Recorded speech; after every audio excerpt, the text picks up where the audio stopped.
Okay, so today in this video we are going to talk about chanterelle mushrooms and what I've learned over hunting these on our land for the past 5 years. So here we're going to go with our tips and things to look for and do. Okay, so tip 1 is know your area. So know where you live. It can be your country, of course, and then the state that you live in and the zone that you live in. And you need to read about the chanterelles and see when they are going to be ready in the area that you live. So know your area, your region, okay, and your zone, and that's going to help you know what month to start looking for these. So for us here in Northeast Mississippi, so a zone 7B, then I am going to have to start hunting for these chanterelles starting in the middle of June, okay? And it has to do with a combination of rain and heat. So that's another thing that we're looking for. The more rain we get, the more fruiting we get and the more crop that we get on the chanterelles. And so I can usually judge if it's going to rain for a couple of days. I wait about 2 days and then I go hunt, and I can usually come up with a good crop. So we're out early this morning, so we are avoiding hot humidity and a lot of bugs. So it's going to come out noise, and we've already spotted our first little patch. But just training him to come out with me, they're just great to have going through the woods anyway. So he says his dad would come out with me, but he's getting older in age and he's just not going to walk the forest like he used to. He doesn't last very long. He goes about a little ways and then that's it. So just training Leopold to come with us. Okay, so what are mushrooms? So mushrooms are actually the fruit of mycelium, which think of if you've ever pulled up a plant or you've planted a plant, you see those tiny little white roots. Just think even tinier than that, running under the soil, okay? So it's actually everywhere. You're walking, when you're outside, you're walking over mycelium all the time. There's just different kinds. And so it produces mushrooms, and mushrooms are the fruit. So think of it just like an apple tree. An apple tree is going to, the apple tree is going to grow fruit, the apples, but the tree itself is kind of like the mycelium, and the apples are the mushrooms, but this is happening underground. All right. Wait, no, it's 2. Oh, is it 2 together? Is that what's going on? Yeah. That's why it looks so big. They're still pretty decent size though. Not the biggest we found, but it's still a good size. There's a bug. You may have read that there are different things that you can confuse the chanterelle for, and one of those is a jack-o'-lantern mushroom. I find them very easy to identify. I think they look completely different. So I have a hard time believing that you can confuse one. But here are the different tips about what to look for when you are hunting the chanterelle for color, smell, and the shape. There is one that you can't, that is a edible chanterelle, but I don't find it as flavorful and worth gathering, and this is why. Okay, real quick video lesson is both of these are a type of chanterelle, but one is the yummy kind and has a wonderful apricot smell, and the other one does not. So the one on the left, okay, and it has more of a whitish stem, but you can see it has these deep grooved gills, and this one does not. Okay, the one on the right does not. So one on the left has deep gills, one on the right does not. One on the left is a more brightish yellow. These are more golden on the right. And the one on the left does not smell. The one on the right does smell like wonderful apricots. So the one on the right is the one I want to keep. The one on the left, yes, you can eat it, but they're just not good to eat. So I don't want them. So anyway, just an example of what you want. And there's a ton of these here. So if you were hungry, I mean, sure, you can eat them, but why would I want this one that doesn't taste good, okay, compared to this one that tastes like the bacon? Yum. So here's another comparison. You can see it. So bottom, that.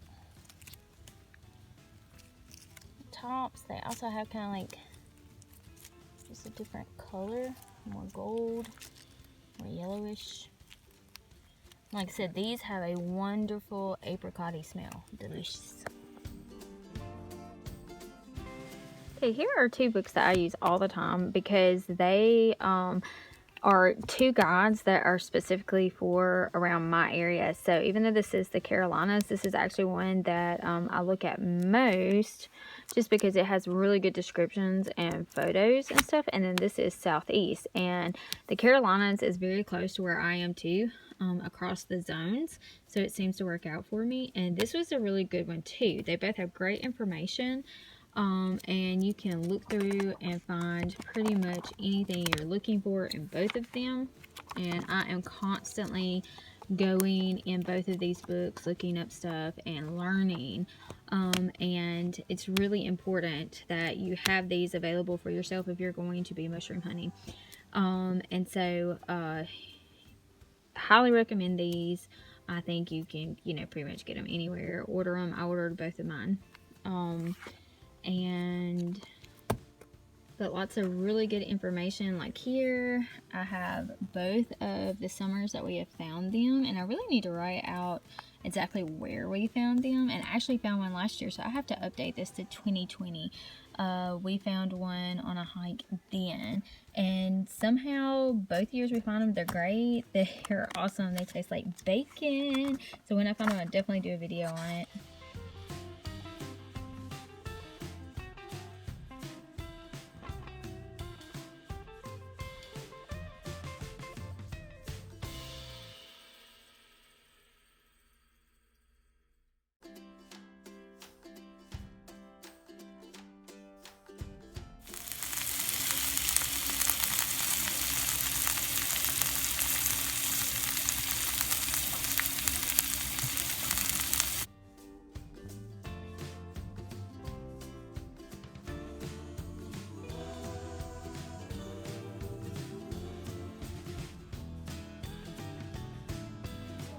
Kind of, when you break open the flesh, you can see that it's bright blue on the inside.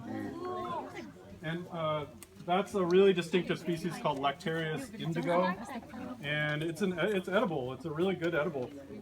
It's firm, has a kind of a peppery flavor. I've pickled it with salt and herbs, and that works really well. Or you can just saute it fresh with vegetables, and that's a really nice one. And then sometimes locally it can be abundant, and you can find it and it's always out at the same time as chanterelle. So keep an eye out for that. That does that? Yeah. So the only blue mushroom with blue flesh and blue milk. It's Lactarius indigo. Yeah.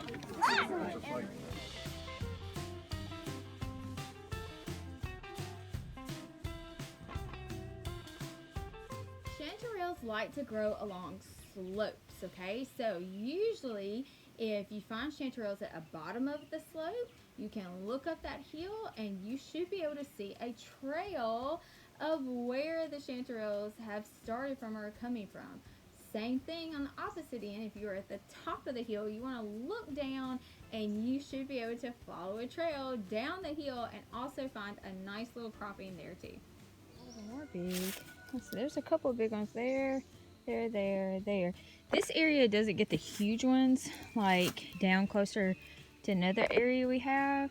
But this is on the side of a hill, so there are just telltale signs. You can see them. I'll try to zoom in. There. There's a hill up there. As you go down, that's where you're going to find your chanterelles. So water, you're looking for rainy seasons, you're looking for where the water drains. Once you find them, you're going to find them there every year, okay? Depending on weather, is how big your crop is. And then right here is an animal trail. Let's see if I can zoom out. I don't know if you can see it right along here. And it's amazing how humans and animals are so close together. You almost end up walking these animal trails without even realizing it, because that's what they do. So that's what you do too. You pick the side of the hill that's least resistance and go.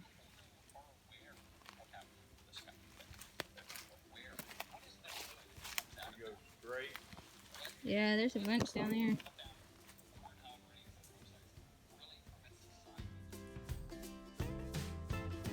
Make sure that you bring the right tools with you. So you want to make sure that you have enough bags and that you have, or if you have a nice open basket, that works great too. Make sure that you have a proper knife, and you probably want to bring a walking stick with you.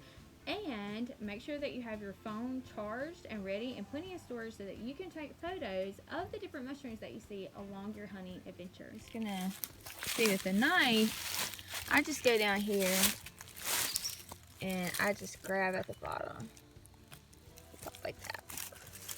But if you want to just pull them up, and then I will cut the ends off of them. Like I said, this is just to save on dirt getting in my basket and a lot less cleaning for me later once I get them home. Alright.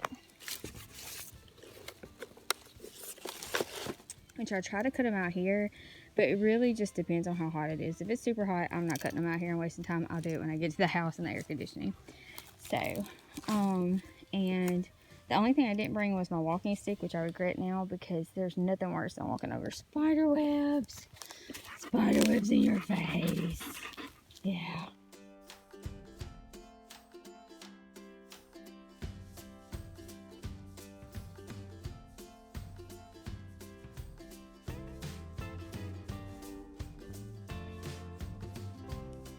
Look at this cute little family.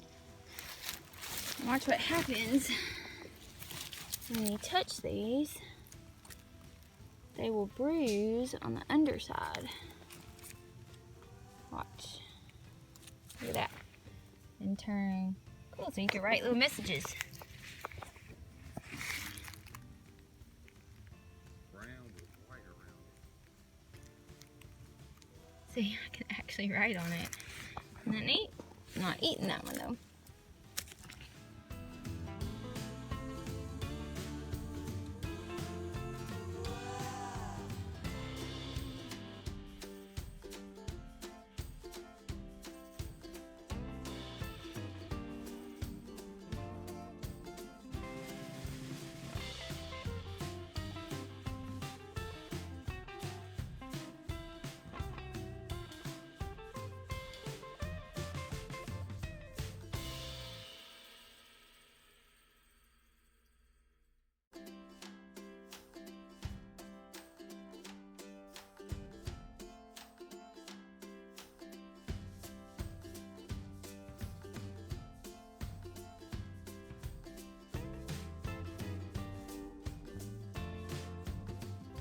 These are the little orange chanterelles, and they're super small, and you can eat them, but I found them extremely hard to clean and really not worth it.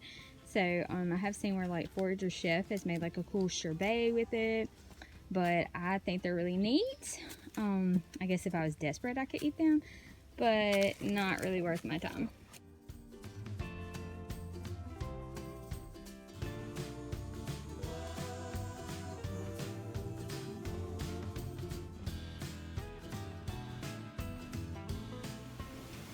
So why do we find these chanterelles so valuable here on our homestead? And one thing is, mushrooms are a valuable protein source. And if we could get this protein source for free, think about it. I do not have to buy seeds. I don't have to monitor its growth or development. All I have to do is go out there and gather it. That's where the work comes in. So me having to get up early in the morning or wait till late in the afternoon and spend a minimum of an hour hiking around the place and looking for all the different spots. Now, after years of going over the land, I know what spots are going to fruit at what time. They are usually pretty consistent. And so I know which ones to hit first. And then while I'm doing that, we do kind of scouting hikes. So we're going to go through our land and we're going to look for how every area is looking. You know, are they starting to fruit? Do we see evidence of small ones coming up? And you can judge through that. But we try to gather as much as we can. It's not going to hurt it to gather these mushrooms. You're not hurting the mycelium at the bottom. And so we try to gather as much as possible. One year we ran out months early, because that year I did not diligently go out there and hunt like I should have. And ever since then, it was so tragic that we did not have these mushrooms to eat and cook the rest of the year, that ever since then I've made sure to go out consistently so that I can have a freezer full at the time. So I would butter them up, freeze them, and then use them later, and they were already cooked. But now you can also dehydrate them. I've also done that when I had an overabundance and I had a freezer full. I also dehydrated, and now that we have the freeze dryer, it's making it even more possible to store these for a really long time. And we're having such a gathering that we can actually share these and sell these in our online store. And you can find where you can purchase these for a donation on there. So go check that out. But this is a valuable protein source for us, and all we have to do is go out there and gather and then put them up. So there is some physical labor behind this and that, but if you think of it as an exercise or being out in nature, it's a pretty good trade-off, I think. So why am I so passionate about coming out here in thickets like this, just hunting for this pretty much gold in the middle of the forest in the woods? And it's because, well, don't jump over there, I know it's a frog. But it's because this right here is just a valuable resource for me. I don't even really have to hunt it, I just have to gather it. It's a protein source, it's free, it's here on my land. All I have to do is put a little hard work of going and gathering them, and it's mosquito time. So if you remember from my other videos, I'll leave those here, they'll grow. I don't want to sit here and waste time getting eaten up, even though I do have bug spray on this morning. So I'll clean them up later. But this is a valuable protein source for my family. Everybody loves them except for my oldest. So you got 5 out of 6 that just love it. And why not? So it just takes a little bit of effort, and I can feed my family all year long on mushrooms. Okay, so this is a little patch I'll come back for. They're not ready, but no, they're here. I can figure out where they are on the trail. And then there's some bigger ones through here. And that's just what you do. So this will be the 5th time I've been out hunting. And each time you're just like watching each spot and figuring out how they're going. Okay, I need to come back in 2 days. And it rained. So you pay attention to the rain cycles. When it rains, they're just going to double in size. So you definitely want to wait a day and then go get them. I mean, but, and another thing, who wouldn't love being out here? I mean, it's awesome. It's quiet except for the birds and the animals. Treetops, they're just up there going back and forth, and it's just beautiful out here. So you're getting some nature therapy at the same time.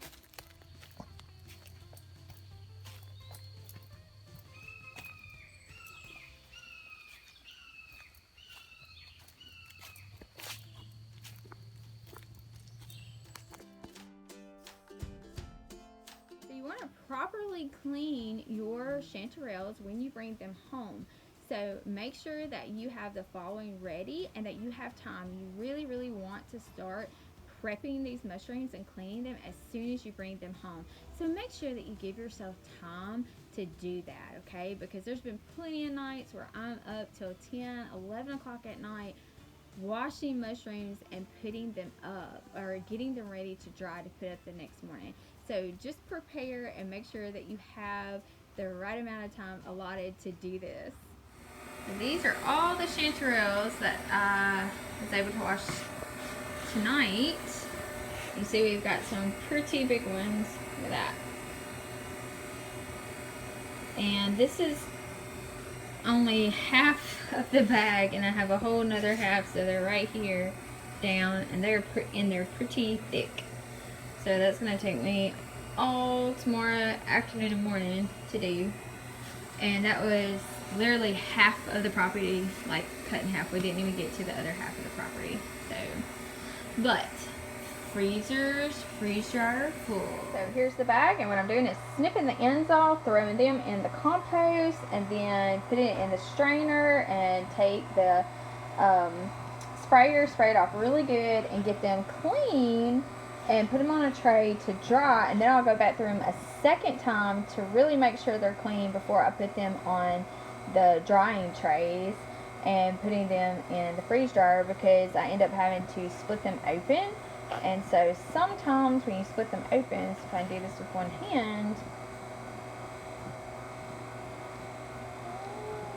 you can like see in between the cracks better and stuff, see like right there. And so I'll take a cloth and wipe those off and clean them, and I go ahead and rinse this since I split it up, but that's how we get them nice and clean before we put them in there. These are the two brushes I use. So I have this one for overall big clean, and this one for itty bitty, getting in all the grooves and little pieces fall off before I put them on the tray. And then I have to lay them out to dry because I can't have them wet while I freeze dry them. So they're going to dry, then they're going to get put on the trays. They're going to be put in the freezer to freeze and then placed in the freeze dryer. And we have a jar here. So I did 4 trays of chanterelles the other day. I put a tray each. Actually, I had to really stuff them in there too, in these jars. And then I put up a pack. So these, the whole idea is this will last for a really long time. You see the moisture pack in there, so it can sit here for months and be okay. If I need to pull it out and try to actually lift them out to rehydrate to see what would happen. And if they're in the Mylar packs, they can last up to 25 years. And remember that chanterelles are protein sources. So if you can't get meat, bam, you got it right there. So, alright, well, I'll show you the trays once I get them ready and stick them in the freezer. Okay, so chanterelles are in the freeze dryer. You can see them in the trays. Sorry it's so noisy, but that is the pump. It's over here pumping and creating the heat and the ice. You can see how long. And I'll show you what they look like when they come out. Okay, so the mushrooms are complete, and I'm going to pull them out and double check, but pretty sure that they are. So you can usually feel the trays, they're warm, completely dry, crispy. There we go. Okay, so all the trays look good, they're all ready, and what we'll do is put them in these Mylar bags, the oxygen absorber, seal it up, and they'll be good to go for 20+ years.